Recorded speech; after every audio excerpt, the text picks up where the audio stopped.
주시는 하나님의 말씀은 시편 68편 1절에서 18절까지 말씀입니다. 시편 68편 1절에서 18절까지 말씀입니다.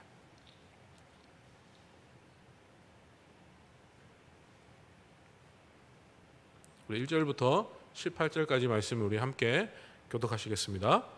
하나님이 일어나시니 원수들을 흩어지며 주를 미워하는 자들은 주 앞에서 도망하리이다. 연기가 불려가듯이 그들을 몰아내소서. 불 앞에서 미리 녹음같이 악인이 하나님 앞에서 망하게 하소서. 의인은 기뻐하며 하나님 앞에서 뛰놀며 기뻐하고 즐거워할지어다. 하나님께 노래하며 그의 이름을 찬양하라. 하늘을 타고 광야에 행하시던 이를 위하여 대로를 수축하라. 그의 이름은 여호와시니 그의 앞에서 뛰놀지어다. 그의 거룩한 초소에 계신 하나님은 고아의 아버지시며 가부의 재판장이시라. 하나님이 고독한 자들은 가족과 함께 살게 하시며 갇힌 자들은 이끌어내사 형통하게 하시느니라. 오직 거역하는 자들의 거처는 메마른 땅이로다. 하나님이여 주의 백성 앞에서 앞서 나가사 광야에서 행진하셨을 때에 땅이 진동하며 하늘이 하나님 앞에 떨어지며 저 시내산도 하나님 곧 이스라엘 하나님 앞에서 진동하였나이다. 하나님이여 주께 흡족한 비를 보내사 주의 기업이 곰핍할 때에 주께서 그것을 견고하게 하셨고 주의 회중을 그 가운데서 살게 하셨나이다. 하나님이여 주께서 가난한 자를 위하여 주의 은택을 준비하셨나이다. 주께서 말씀을 주시니 소식을 공포하는 여자들은 큰 무리라. 여러 군대의 왕들이 도망하고 도망하니 집에 있던 여자들도 탈취물을 나눈도다. 너희가 양 우리에 누울 때에는 그 날개를 은으로 입히고 그 깃을 황금으로 입힌 비둘기 같도다. 전능하신 이가 왕들을 그 중에 흩으실 때에는 살몬의 눈이 날림 같도다. 바산의 산은 하나님의 산이며 바산의 산은 높은 산이로다. 너희 높은 산들아 어찌하여 하나님이 계시려 하는 산을 시기하여 보느냐. 진실로 여호와께 이 산에 영원히 계시리로다. 하나님의 병거는 천천히요 만만이라. 주께서 그 중에 계심이 신의 산 성소에 계심 같도다. 주께서 높은 곳으로 오르시며 사로잡은 자들을 취하시고 선물들을 사람에게 받으시며 반역자들로부터 받으시니 여호와 하나님이 그들과 함께 계시기 때문이로다. 아멘. 오늘 본문의 표제는 다윗의 시 인도자를 따라 부르는 노래라고 되어 있습니다. 이번 시편은 다윗이 고난 가운데서 하나님의 은혜를 경험한 후 하나님의 영광을 노래하는 신앙의 시입니다. 이 시편은 하나님이 성소에 들어가시는 내용을 다루고 있습니다. 그것을 위해 땅의 정복과 배분 그리고 시온 성들의 획득에 대한 배경과 또 이미지를 사용합니다. 그래서 광야를 통과하여 가는 승리의 행진, 또 가나안 왕들에 대한 승리, 마지막으로 영광 가운데 다스리시기 위해 거룩한 산으로 오르시는 것을 차례대로 추적하고 있습니다. 이 시편 기자는 시온 산을 선택하신 결과 광야로부터 땅을 정복한 것과 또 포로들을 이끄셔서 선물을 받게 하신 하나님의 행적을 되짚으며 눌린 자들을 대표하여 하나님의 승리의 행진을 기뻐하고 또 찬양의 노래를 부르고 있습니다. 또한 다른 사람들을 하나님이 드러내고 나누신 큰 능력을 인하여 찬양하라고 초청하고 있습니다. 그러면 오늘 1절에서 18절의 내용을 중심으로 말씀을 한번 살펴보도록 하겠습니다. 먼저 1절에서 6절의 내용은 일반적으로 하나님께서 하시는 일을 하나님의 어떠하심에 기초하여 말하고 있습니다. 또 다음으로 7절에서 또 18절의 내용을 보면요, 그 하나님께서 과거에 이스라엘 가운데 계시면서 어떤 일을 하셨는지에 대해서 이야기하고 있습니다. 오늘 이 말씀을 통해서 이스라엘 가운데 계셨던 하나님이 어떠한 일을 하셨는지, 또 그것을 통해 다윗이 그 시대에 무엇을 기대했는지를 살펴보고 또 우리에게 주시는 교훈을 함께 나누기를 원합니다. 먼저 이 시의 서론 부분에 해당하는 1절에서 6절 내용을 보시면 하나님은 어떠한 분이신가에 대하여서 이야기하고 있습니다. 먼저 1절에서 6절은 하나님께서 일반적으로 어떠한 분이신지를 말하고 있는 것입니다. 그 중에서도 2절과 3절은 기도의 형식으로 번역되어 있는데 아마 일반적인 사실을 진술하는 것으로 보는 것이 더 맞을 것 같습니다. 즉 무엇을 합니다, 무엇을 할 겁니다 라는 정도로 이해하면 좋을 것 같습니다. 1절은 앞에서 말한 것처럼 모세가 언약궤를 움직일 때 했던 말을 인용하고 있습니다. 여기 보면 하나님이 일하실 때 발생하는 일을 묘사하고 있습니다. 하나님이 일어나시는 것은 하나님의 임재를 의미하고 하나님께서 일하시는 것을 의미하고 있습니다. 1절에서 3절에 한 번씩 언급된 같은 의미의 표현이 있는데 그 표현은 바로 주 앞에서 혹은 하나님 앞에서입니다. 이 표현은 하나님의 임재 앞에서 어떠한 일이 일어났는지를 말하고 있는 것입니다. 그 일을 크게 두 부류로 나눌 수 있습니다.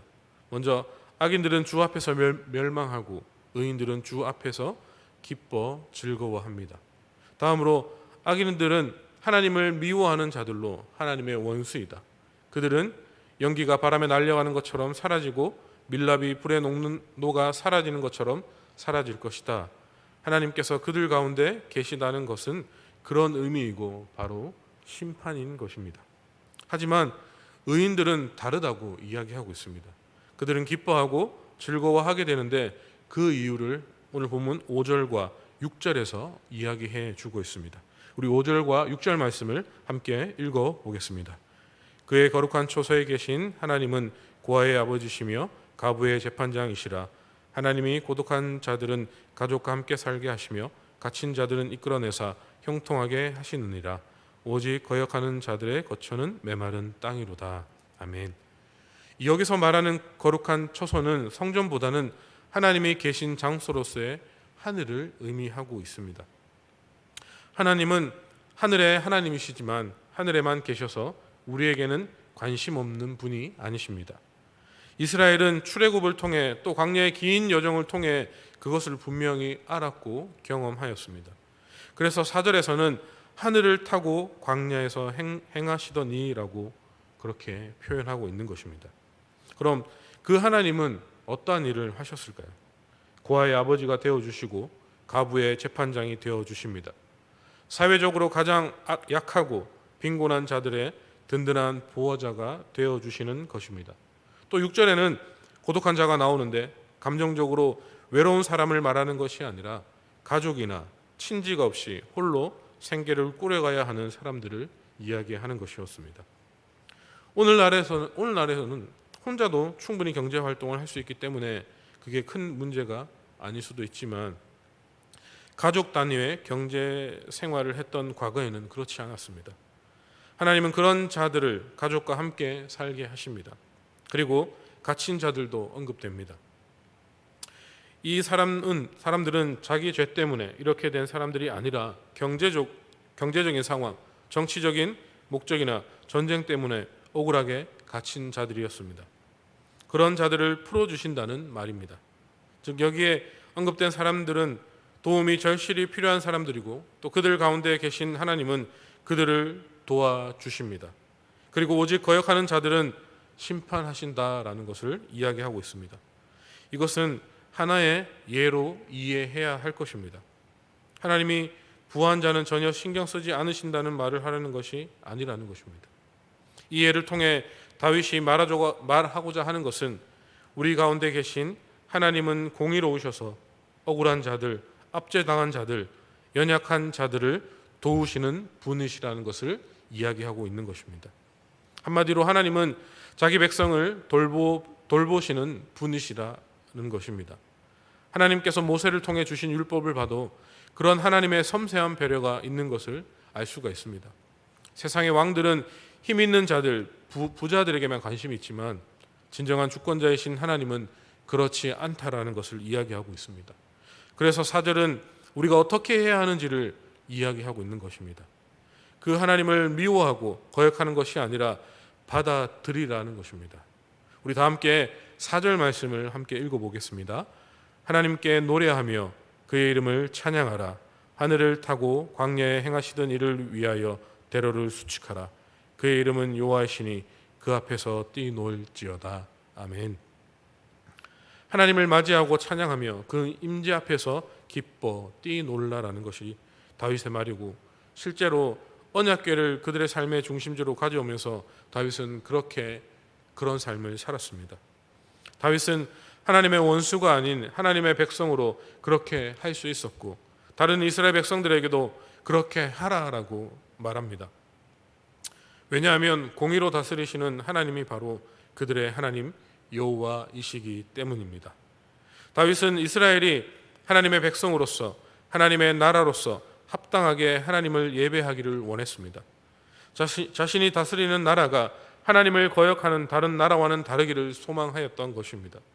그래서 다윗은 하나님께서 과거에 그들의 조상들 가운데 계시면서 하셨던 일을 주목하게 하고, 또 하나님께서는 정말로 그들 가운데 계셨는지, 또 그 가운데 어떠한 분이신지를 보여주고 있는 것이었습니다.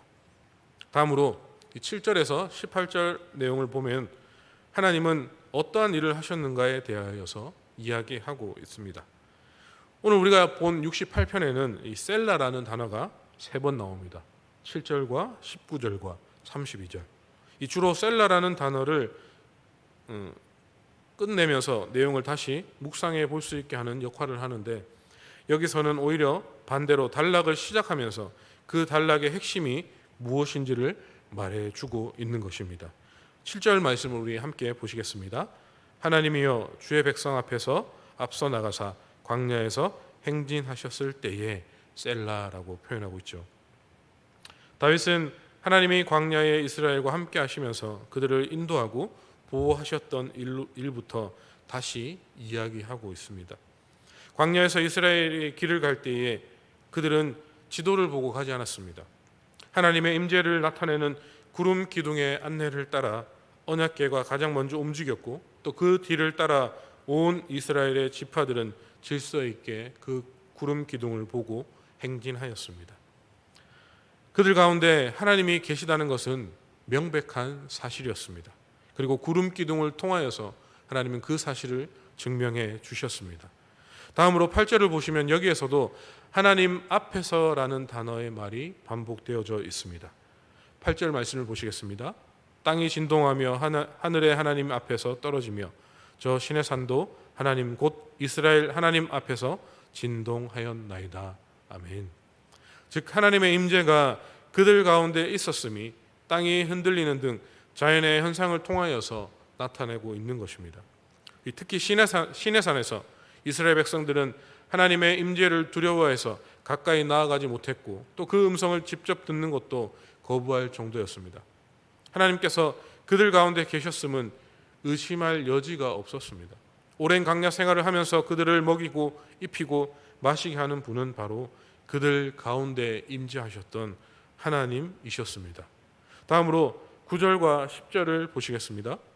하나님이여 주께 흡족한 비를 보내사 주의 기업이 곰핍할 때에 주께서 그것을 견고하게 하셨고 주의 회중을 그 가운데 살게 하셨나이다. 하나님이여 주께서 가난한 자를 위하여 주의 은택을 준비하셨나이다. 아멘. 이 말씀이 실제로 어떤 일을 가리키는지는 확실치가 않지만, 가나안 땅에 들어간 후에 하나님께서 그 땅을 충분한 비를 주셔서 또 그들로 그 땅에서 풍요로운 삶을 살게 하는 은혜를 베푸신 것을 말하는 것 같습니다. 농경사회에서 흡족한 비는 풍요로운 삶을 의미하기 때문에 약속의 땅에 도착한 후에도 하나님의 변함없는 돌보심을 나타낸다고 할 수 있습니다. 반면에 하나님은 이스라엘 백성들을 그 땅에 살게 하시기 위해 또 그 땅에 살고 있던 하나님을 대적하는 자들을 심판하셨습니다. 우리 11절과 11절 말씀을 함께 읽겠습니다. 주께서 말씀을 주시니 소식을 공포하는 여자들은 큰 무리라. 여러 군대의 왕들이 도망하고 도망하니 집에 있던 여자들도 탈취물을 나누도다. 아멘. 오늘날에는 보기 힘든 장면이지만 전쟁에서 승리하고 돌아오는 자들을 환영하는 모습을 이야기하고 있습니다. 다윗이 전쟁에서 승리하고 돌아왔을 때에 여자들이 나와서 환영하며 다윗의 공을 높였던 것처럼 하나님께서 이스라엘로 하여금 가나안을 정복하게 하셨을 때에 그런 기쁨이 있었습니다. 하나님께서 악인을 멸하시고 의인에게 구원을 베푸시는 좋은 예가 바로 가나안 정복이었습니다. 가나안 정복은 착하게 잘 살고 있던 민족을 약탈하고 쫓아내는 것이 아니라 하나님을 대적한 자들의 죄가 극에 달했을 때에 하나님께서 이스라엘 백성을 통하여서 그들을 심판하신 사건으로 봐야 할 것입니다. 13절과 14절은 하나님께서 그렇게 하신 일의 결과를 모사하고 있습니다. 너희가 우리의 누울 때에는 그 날개를 은으로 입히고 그 깃을 황금으로 입힌 비둘기 같도다. 전능하신 이가 왕들의 그 중에서 흩으실 때에는 살몬의 눈이 날림 같도다. 아멘.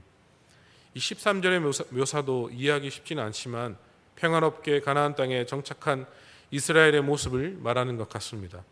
그리고 그와는 대조적으로 그 땅에 살던 왕들은 눈이 날리는 것처럼 흩어 버리셨습니다. 여기까지 다윗은 하나님께서 광야에서 이스라엘과 함께 하시며 그들을 인도하셨고 또 가나안 땅에 이르러서도 그들의 필요를 공급하시고 보호하시면서 그 땅을 차지하게 하셨음을 묘사하고 있습니다. 1절에서 6절 말씀에 말한 하나님은 어떠하심은 이스라엘 과거에 충분히 증명된 것임을 보여주는 것입니다. 그리고 15절과 16절에서는 그 하나님이 지금 다른 곳에 계신 것이 아니라 여전히 그들 가운데 계심을 말하고 있습니다. 우리 15절과 16절 말씀을 보시겠습니다. 바산의 산은 하나님의 산이며 바산의 산은 높은 산이로다. 너희 높은 산들아 어찌하여 하나님이 계시려 하는 산을 시기하여 보느냐. 진실로 여호와께 이 산에 영원히 계시리로다. 아멘. 바산의 산들은 북쪽에 있는 산으로 높은 산들이었습니다. 그들 역시 하나님의 산이었습니다. 하지만 하나님께서 계시는 그 임재를 나타내시는 산은 그런 산들이 아니었습니다. 사람들의 생각에 크신 하나님께 어울리는 산은 그런 높은 산들일 수도 있지만 하나님께서 선택하신 산은 바로 이 산 그리고 작은 언덕 같은 시온 산이었습니다. 하나님께서 광야에서 더 좋은 곳에 거하실 수도 있었지만 성막에 거하시며 이스라엘 백성과 함께 하셨던 것처럼 가나안 땅에서도 하나님은 사람들이 생각하기에 더 높고 더 큰 산이 아니라 백성 가운데 계심을 나타낼 수 있는 곳에 거하기를 선택하셨던 것이었습니다. 그 백성을 돌보시는 하나님께 어울리는 산이 바로 이러한 산들이었습니다. 다윗은 그 산들을 사람처럼 표현해서 바산의 높은 산들이 시온산을 시기한다라고 표현하고 있습니다. 그만큼 하나님께서 그 가운데 계신 것이 특권임을 강조하고 있는 것이었습니다. 우리나라의 토속신앙을 보면 크고 높은 산에 무슨 특별한 기운 같은 것이 있다고 이야기합니다. 그래서 요즘에도 사람들은 새해가 되거나 특별한 일이 있으면 그런 곳에 가서 무슨 기운을 받아온다고 이야기하기도 합니다.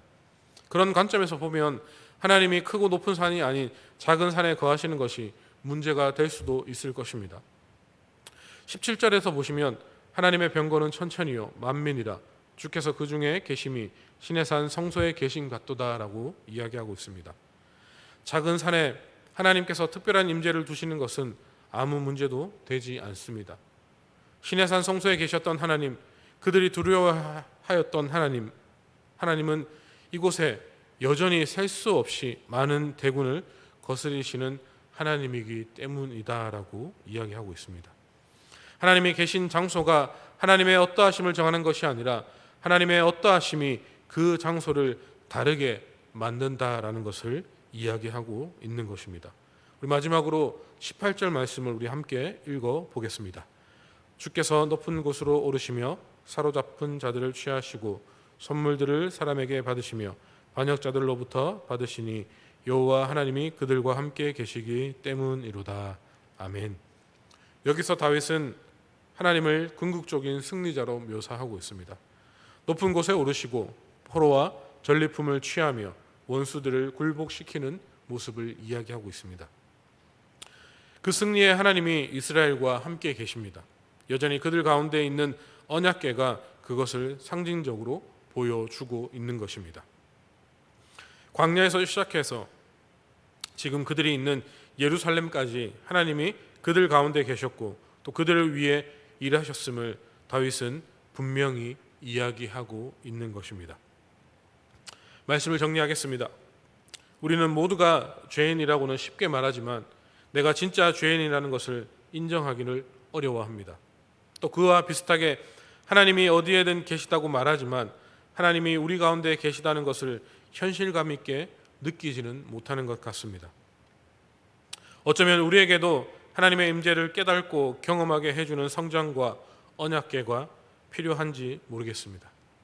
다윗이 과거를 돌아보면 그들에게 임하셨던 하나님을 묵상하고 즐겁게 찬양하였던 것처럼 우리에게도 그런 것이 필요합니다.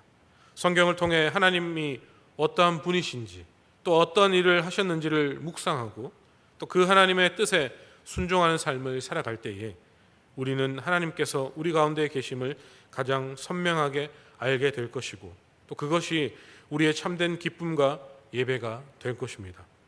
하나님은 우리 가운데 계십니다. 이 사실을 믿으십니까? 우리가 그 하나님을 무시하지 않는다면 우리는 그 하나님을 더 경험할 수 있습니다. 그럴 때 바산의 높은 산들이 하나님이 함께 하시는 시온산을 보며 부러워하였던 것처럼 우리 삶을 통해 하나님의 살아계심이 드러나고 또 우리가 하나님을 자랑할 수 있게 되는 것입니다. 성도 여러분, 우리들의 삶을 통하여서 살아계신 하나님을 경험하고 또 내 안에 살아계신 그 하나님을 자랑하며 죽어가는 영혼을 살리는 운하교의 모든 성도님들이 다 되시기를 주님의 이름으로 간절히 소망하고 축복합니다. 아멘. 제가 기도하겠습니다. 하나님, 우리들의 삶 속에서 날마다 살아계신 하나님을 경험하는 삶을 살아가는 주님의 거룩한 백성들이 되게 하여 주옵소서. 우리의 삶 속에서 역사하시는 하나님을 묵상하고 찬양하는 삶을 살아가게 하여 주시옵소서.